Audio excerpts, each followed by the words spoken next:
Olyan gyorsan elrepült az év, hogy azt mondhatom, hogy üdvözöllek a Vlogmasben. Az első nap mindig nagyon különleges, mert december 1-én van a kisfiam szülinapja, amit már szombat-vasárnap elkezdtünk ünnepelni, ezért nagy káosz volt a házban.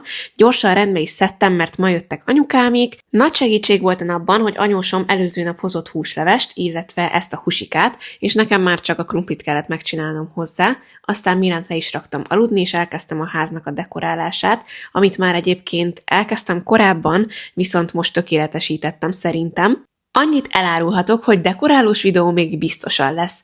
Viszont azt nem merem ígérni, hogy minden nap ilyen hosszú, teljes napi vlogok lesznek, hanem lehet, hogy lesz egy-egy olyan, ami kicsit rövidebb. Délután bele is csaptunk az ünneplésbe, és megérkeztek a szüleim, akik jöttek felköszönteni a Milánt, hozták a 2 kutyust, és a tesóm is eljött, úgyhogy nagyon jól telt az este. Itt már levideóztam, hogy miket kapott, rengeteg mindent, és alig bírt választani, ami ajándékunkat is megkapta. Én este még kibontottam egy csomagot, amiben egy adventi kalendárium volt nekem, és megírtam Milánnak a levelét, amit minden évben szeretnék neki írni.